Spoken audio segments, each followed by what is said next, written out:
Hey, welcome back to CC's Garage. Today we're gonna do something different.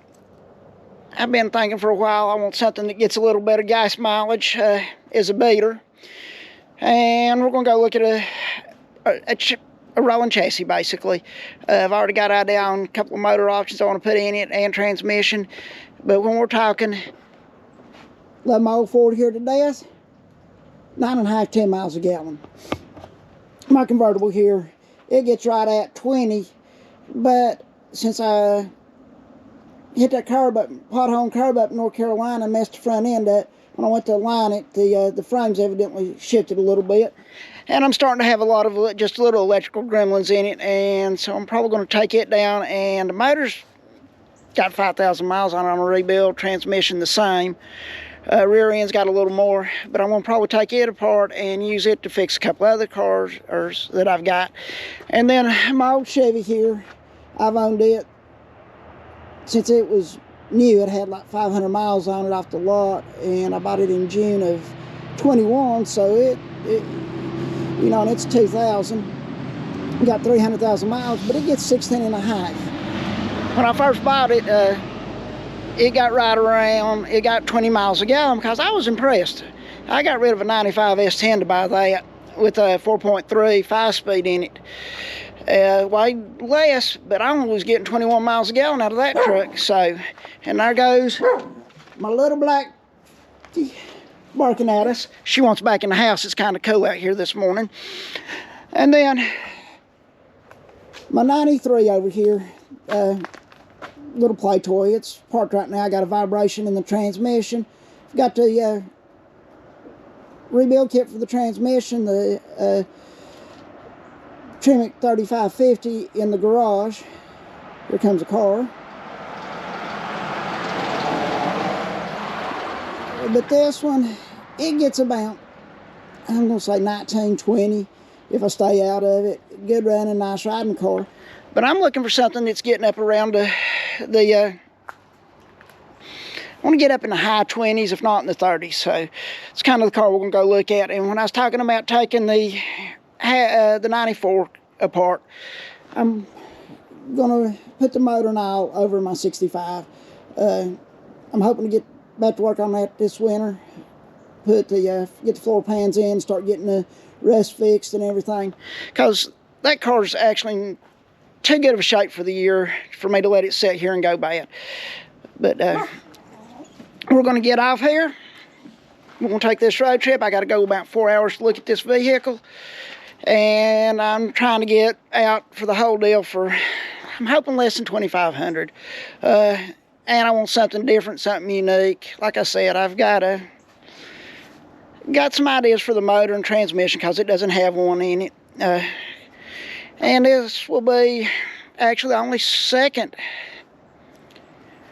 one of these brands of cars I own. Matter of fact, it'll be the second JDM car I've ever owned.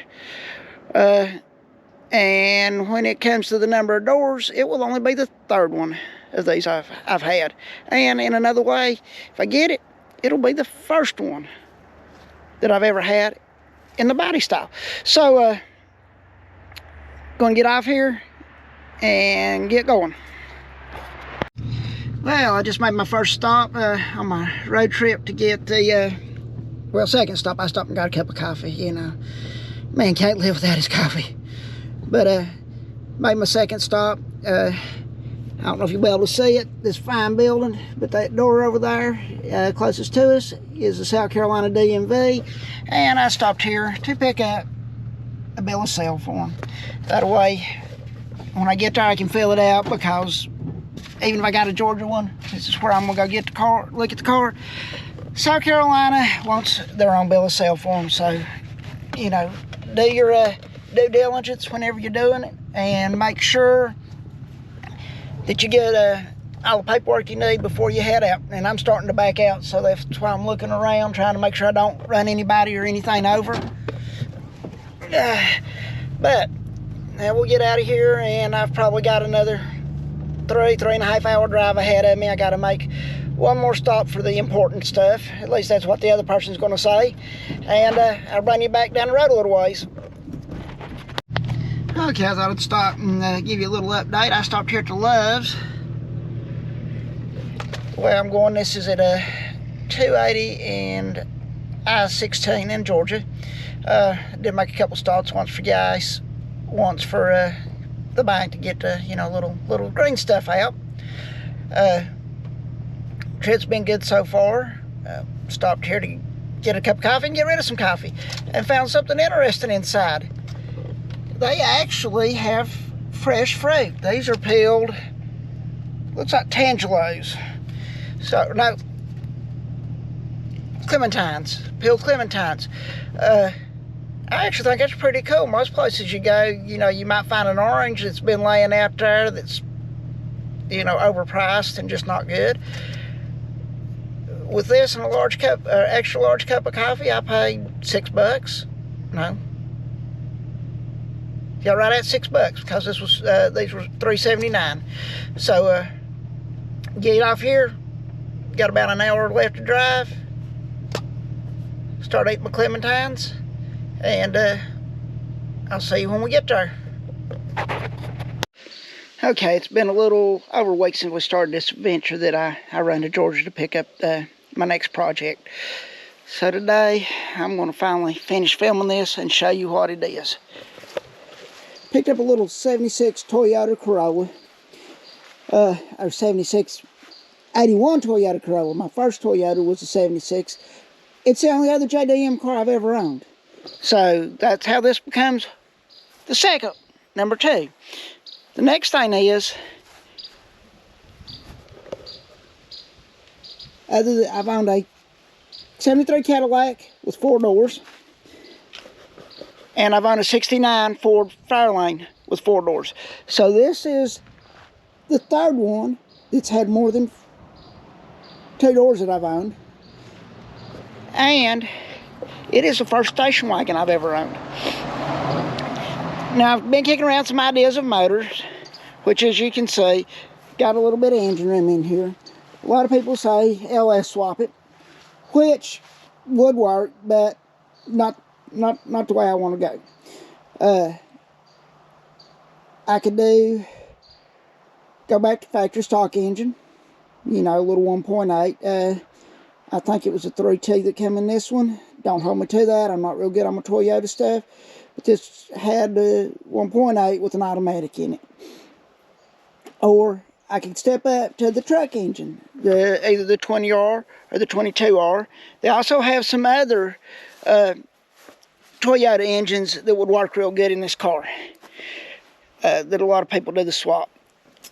The transmission I probably will want to go with, if I do the Toyota, is the W58. It has the best overall first gear and overdrive.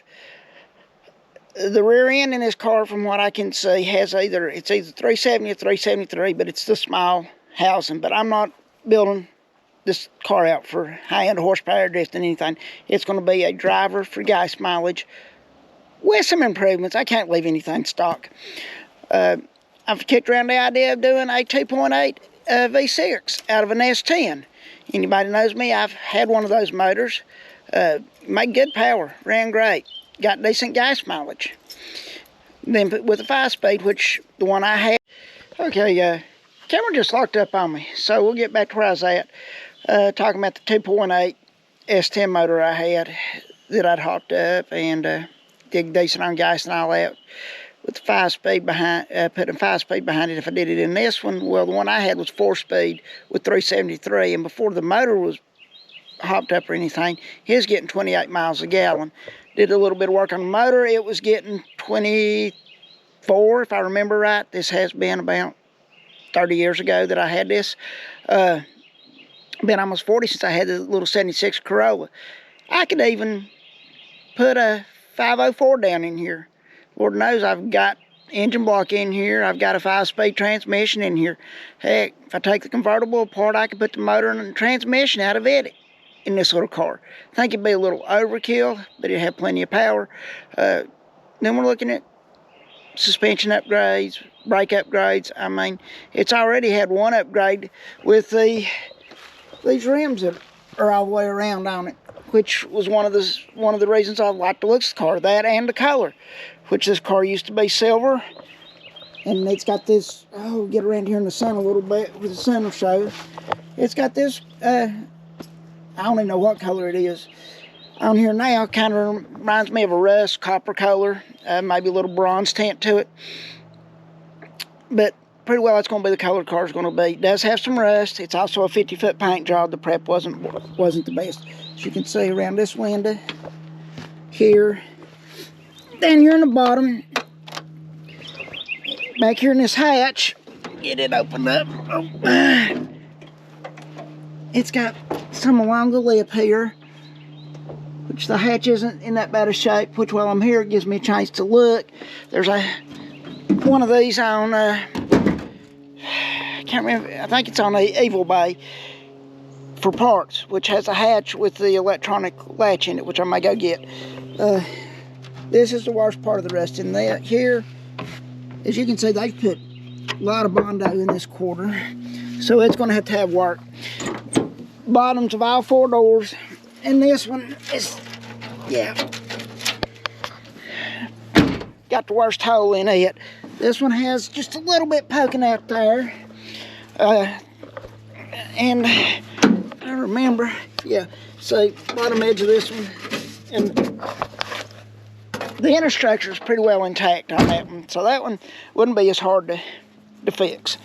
Then we get over to the driver's door, and you see it's got a little more rust. And basically all this rust comes from where the drain holes weren't kept clean.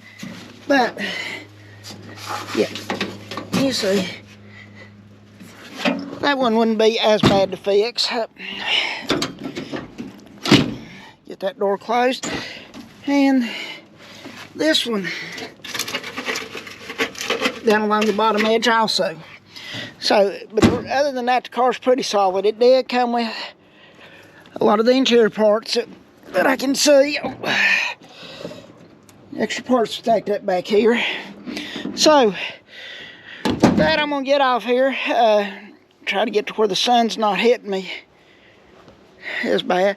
Get off here. Let me know what you think on the engine picks. I mean, they've even got Toyota V6s, the Toyota V8. I'm trying to figure out what would be the easiest, simplest, and quickest way to get the car up and running. Like I said, I'm basically building it for gas mileage with a little bit of performance. I like the idea of the 22R motor with the W58 transmission. I like the idea of the 22R with the 20R head on it, because the 20R head's supposed to flow better. So, just hop in the comments. Let me know. V8, 4-cylinder, V6. If you got any better ideas than what I'm thinking, let me know, because they do make some nice suspension upgrades. So again, thank you for watching CC's Garage. Be kind to everybody, and have a good day.